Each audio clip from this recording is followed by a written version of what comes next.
All right, well, good afternoon, everybody. I was asked earlier if I was going to sing, but I promised I would refrain so as to not empty the room. So, well, this is, by all accounts, one of our favorite kinds of programs, so we're excited to bring it to you tonight and present to you some of the talent and the skills that we have here at the college, both at our faculty and at our student level. And we're going to hear some presentations today from Bye Bye Birdie. So let me tell you a little bit about our performers today, and we'll turn the program over to them. The familiar face to you will be Dr. Rebecca Ellison. She's the professor of communication and theater. She is directing her 37th production at Jefferson College with Bye Bye Birdie. She started as an actress, and she's only 17. It's amazing.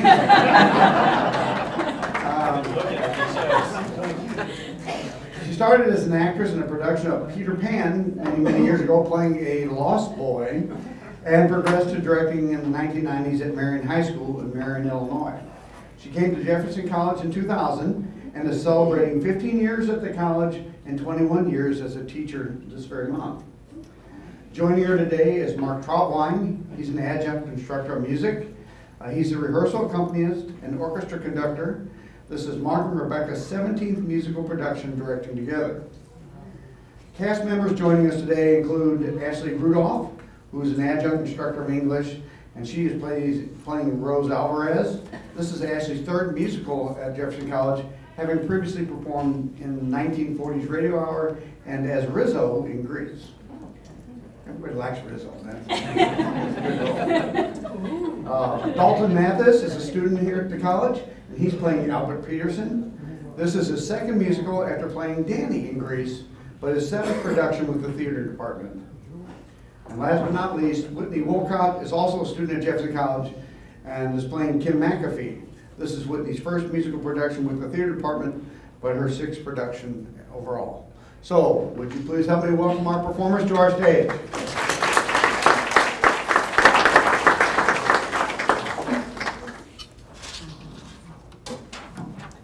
Thank you very much. And no, I'm not 17 years old. I'd like to say I wish I were, but no thanks, I'm good.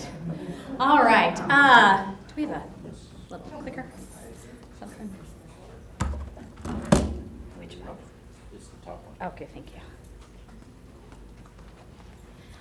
All right, to begin with, the year was 1958, and I was but a young teenager.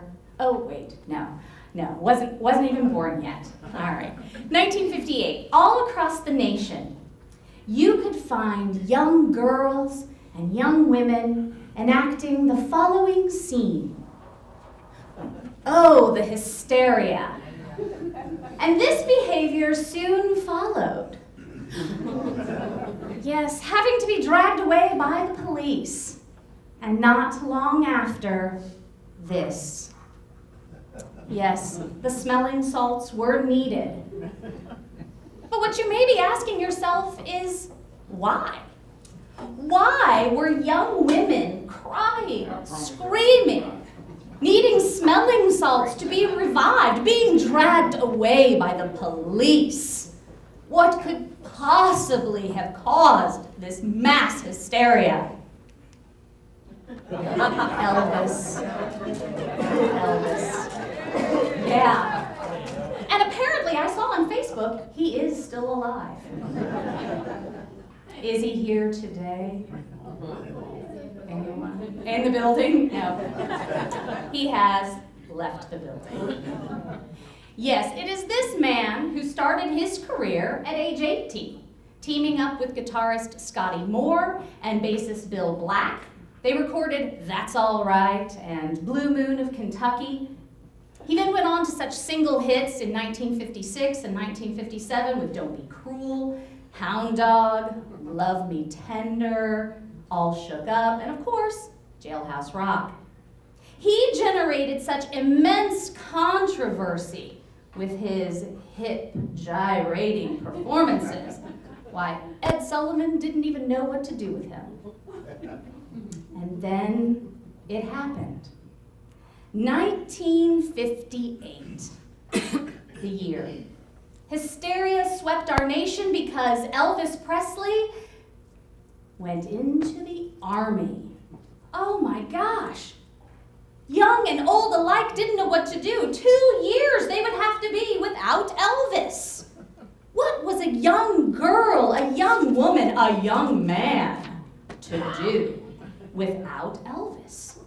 And then, of course, what would happen to the musician himself? I mean, not performing for young crowds of throngs of lovesick teenagers surrounding him for 2 years. But you'll notice, no one ever asks the question, what would happen to those people who helped Elvis get to the top? I mean, what happened to the songwriters, to the producers, to all of the people behind the scenes who did all the work to get Elvis to the top when he went into the Army? Well, that is where our story begins. Bye Bye Birdie. It was written by the team of Michael Stewart, who wrote the book, and he's known for Carnival, Hello Dolly, and he was the lyricist for the musical Barnum. The music was by Charles Strauss, who some of you may recognize because he did the music for Annie. And the lyrics were by Lee Adams, who was also the lyricist for Golden Boy with Charles Strauss. This was a team that worked together on many, many shows. The original stage production of Bye Bye Birdie opened on April 14th, 1960. So right after Elvis had done his stint in the Army. And it played for 607 performances at the Martin Beck Theater on Broadway. It also played for 268 performances in London at Her Majesty's Theater. It was then revived on Broadway again in 2009 and played for 117 performances at Henry Miller's Theater. Now, in the original cast, you might remember some of these people. Dick Van Dyke. Gotta love Dick Van Dyke. He played the role of Albert Peterson, and he also reprised the role in the film version. There was also Cheetah Rivera, and she played Rose Alvarez. Janet Leigh of Psycho fame is the one who played Rose in the film version. And then Paul Lynde, who played Mr. McAfee, and he reprised the role in the film version as well. In 1961, Bye Bye Birdie was nominated for 8 Tony Awards, and it actually won for Best Musical, Best Featured Actor in a Musical for Dick Van Dyke, Best Choreography for Gower Champion, and Best Direction of a Musical, also for Gower Champion. He did the choreography and direction. The team of Charles Strauss, Lee Adams, and Michael Stewart also who wrote Bye Bye Birdie, they decided to mount a sequel to Bye Bye Birdie called Bring Back Birdie. Has anyone heard of it? No, because there's a really good reason for that. It was on Broadway in 1981. So you think, no, that's not that long. I was alive then, so it wasn't that long ago. It was set 2 decades later than the original, and Cheetah Rivera actually reprised her role of Rose, and Donald O'Connor took the role of Albert because Dick Van Dyke did not want to be in the sequel for a good reason. The show closed after 4 performances. We do 5. I mean, come on. That's not saying a lot about that show. So we will not be bringing back Birdie here.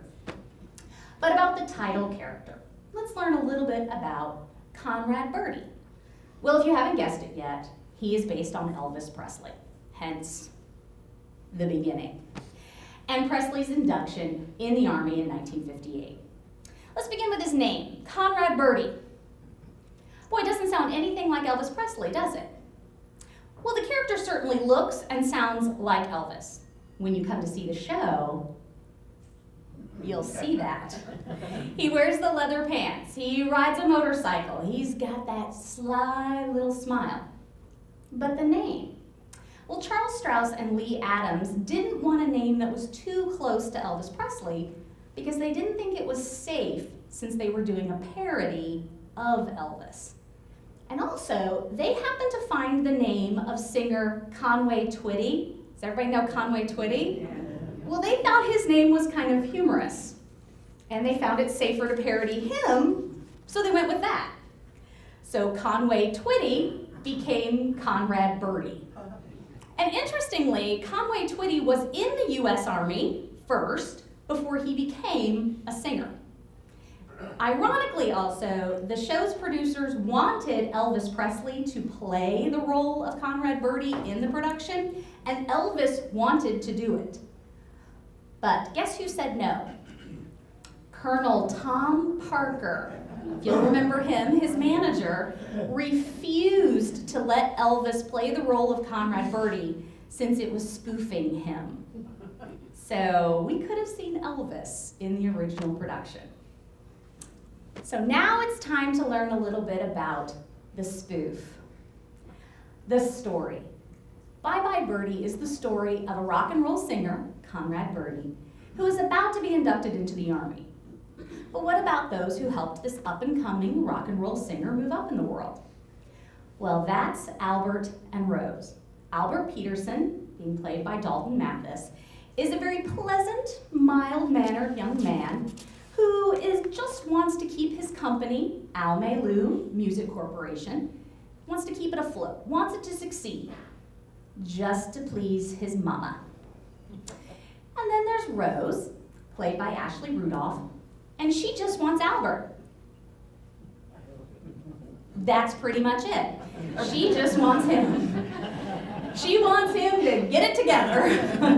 And she wants him to stop worrying about his mama and what his mama thinks, and to marry her.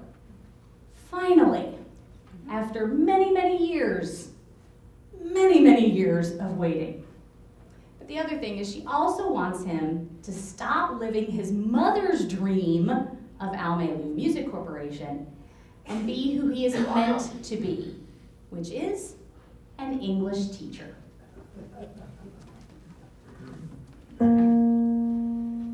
An English teacher, an English teacher, if only an English teacher, we'd have a little apartment in Queens, you'd get a summer vacation.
course, is torn with responsibility to the company, to his overbearing mama, to Conrad, and to Rose. So Rose comes up with a plan to save the company financially before Conrad goes into the army. Her idea is to have Conrad favor one of his biggest fans with a final kiss, and to sing a song written by Albert. So they're off to Sweet Apple, Ohio, to meet the lucky fan. Now this, of course, means disappointment for all of the other fans who aren't going to be kissed by Conrad Birdie. So we got a lot of sad girls, just like the pictures. So Albert's gonna cheer up those sad girls with a classic, Put On a Happy Face.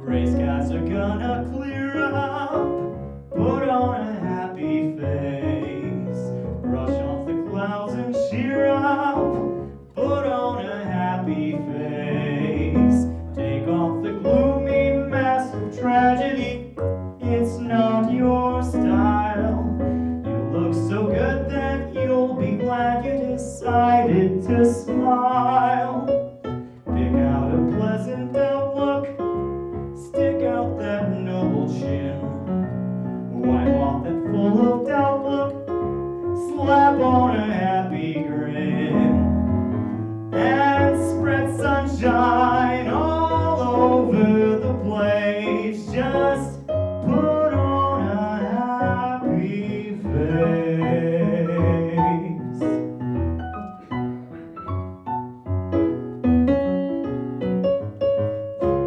Put on a happy face. Put on a happy face. And if you're feeling cross and bickerish, don't sit and whine. Think of banana splits and licorice, and you'll feel fine. I knew a girl so gloomy, she'd never laugh or sing. She wouldn't listen to me. Now she's a mean old thing.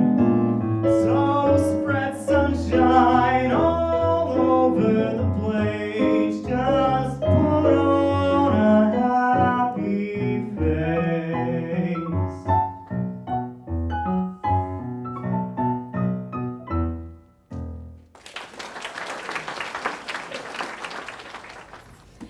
So we then moved to Sweet Apple, Ohio, where one of Conrad's biggest fans, Kim McAfee, played by Whitney Walcott, is about to get the big news that she is going to be kissed by Conrad Birdie. But she thinks she's already received her big news because she and boyfriend Hugo are going steady. Aww. They just got pinned that very afternoon.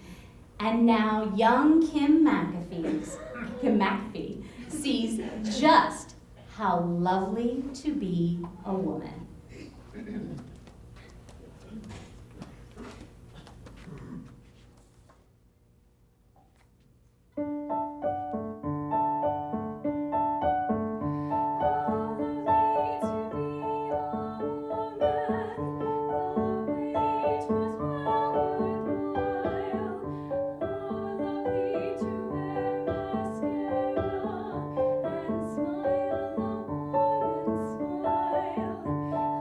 Lovely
So naturally, chaos ensues. There is the arrival of Albert and Rose and Conrad, and there's kissing to be done, and there's that infernal rock and roll music. And it's just too much for the parents of Sweet Apple, and they soon lament kids.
I didn't even know what puberty was until I was past it.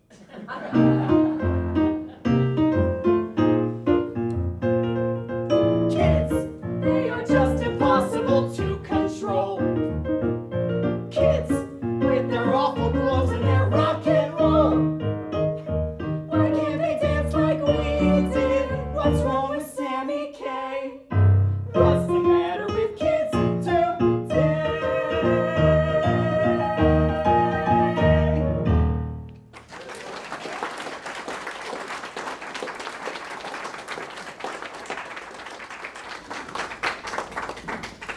And there is so much more.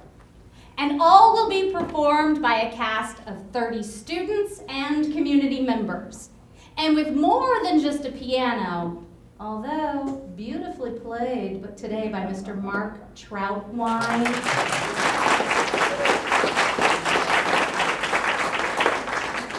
Mark will be conducting a 12-piece orchestra encompassing college students, college employees, and community members aged 20 to 65.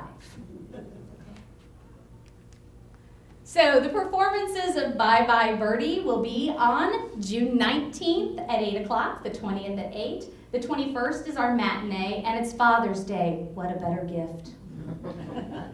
At 2 o'clock, the 26th and 27th at 8 o'clock as well. So we have 2 weekends. And ticket prices are also available for you. And what a deal is that? $2 for students, seniors, and kids, and $5 for adults. And it is an appropriate show for everyone. And on the matinee day, it's $2 for everyone. And because I love to just do everything, you can contact me with any question for ticket reservations for it all. We appreciate you listening to us today, and thank you very much.